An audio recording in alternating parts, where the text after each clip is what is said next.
Texas is ranked number 7, behind Ohio State, ahead of Alabama. All in all, no one. Listen. I want to give a lot of credit to Oklahoma State, by the way. Though they do have a 9-3 record, and they are not considered one of the 2 best teams in the Big 12. They are in the Big 12 because they Big 12 championship game because they defeated Oklahoma. That counts for something, and they have perhaps the best running back in college football with Ollie Gordon II, who could be another Heisman finalist. But for all intents and purposes, no one necessarily believes that this is going to be a close game for Texas Oklahoma State. This game is exciting because of the potential chaos it could cause for the college football playoff committee. Now, what we have to understand is how you win does play a factor, and it does matter to an extent at this point in the season. Without getting into the other previews, Texas,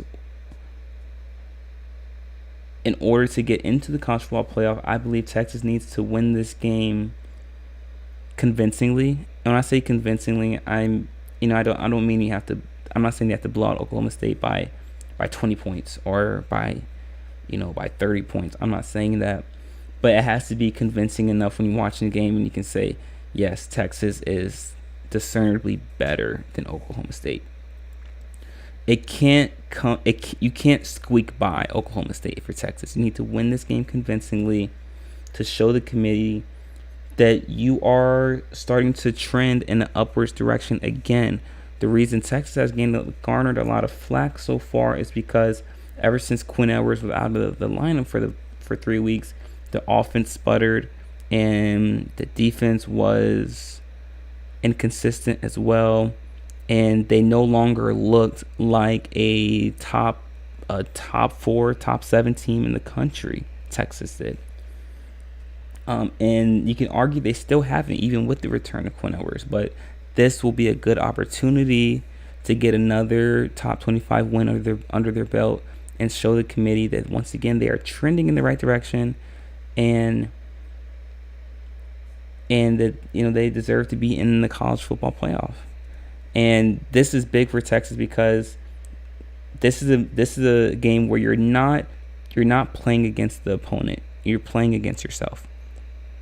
Can you go out there and be the best version of yourself in this game? Because no one necessarily is, from what I've seen so far, is predicting Oklahoma State to pull off the upset, and neither am I. I do think Texas will win this game. But can Texas play a good enough game and be focused enough to win this game convincingly?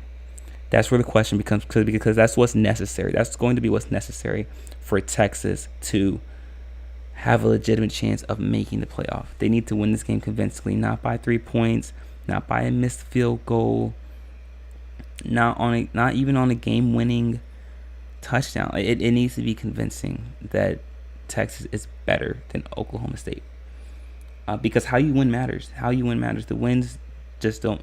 Getting wins just don't matter either, because can you be seen on film, and can someone see you on film and say, yeah, this is one of the 4 best teams in college football, and it's not even close?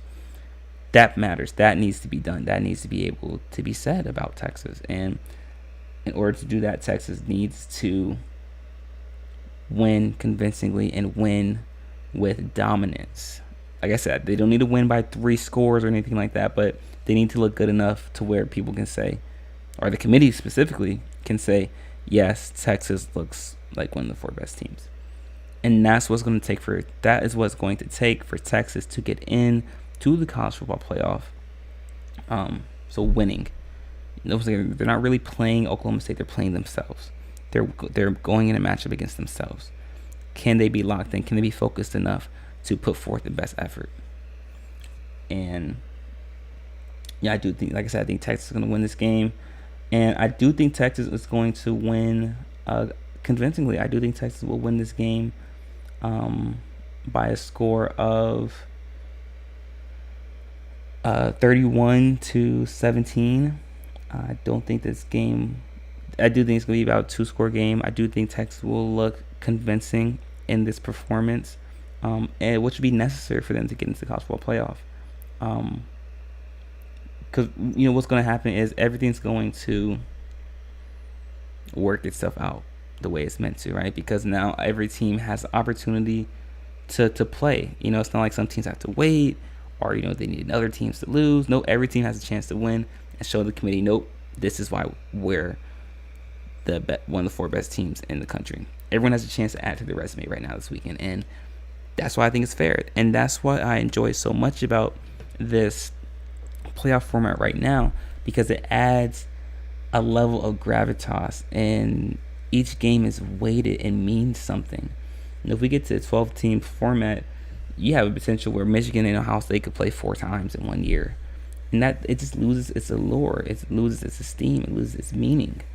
The big game, right? Michigan, Ohio State, each regular season, it loses its meaning. And then also you have the potential factor that guys, high level draft pick guys, if they're a 12 seed, they might just skip out on the college football playoff entirely, because now that's 3 extra games, not including a conference championship. That's 4 extra games. That's a month's worth of football.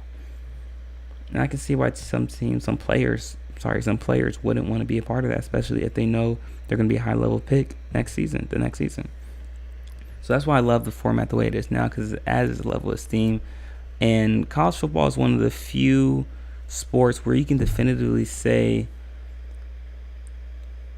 listen, for the most part, the best team wins the championship. Listen, even with the inception, with the first year of its inception with the college football playoff with Ohio State, listen, they started out with Braxton Miller, then went to their second string in JT Barrett, then went to their third string in Cardale Jones. And when Cardale Jones was in, they beat Minnesota by 30 in the conference championship. And I believe they beat Wisconsin as well. Or it might have been Wisconsin they beat in the conference championship. If I'm wrong on that one, you guys can correct me. But then they go on to beat Alabama, the number 1 seed in the country, or the number 1 seed in the college football playoff. Then they go and beat Oregon by 2 scores. So even that year, there was no question that Ohio State was the best team in the college football that year. Or even 2017 when Alabama got in and they didn't win the 2017, 2018 season, when Alabama didn't win the conference SEC, but they got in as a 4 seed. They beat the number 1 seed in Clemson. Then they go and beat Georgia. Listen, for the most part, the best team wins. And for the most part, I know I've given the committee a lot of flack, but for the most part, they do a good job of getting the 4 best teams in college and in the playoff for the most part. And the less exclusive a club is, the less significance it has. Because the college football playoff is so exclusive, it only has 4 teams, it means something. But now you expand the club to 12, and it doesn't mean as much anymore. So, and those are my thoughts on the 4-team format going to 12 teams. But let me know what you guys think in the comment section. Like I said, I had Texas winning this game by a score of 31-17. But let me know what you guys think in the chat room. Let me know what you guys think in the comment section. I'd love to hear all about it. But in our next segment, guys, we are going to be discussing the ACC Conference Championship between Louisville and Florida State. And this is where things might start to get a little interesting. So be sure to stick around for that, guys. You're not going to miss it. We'll be right back.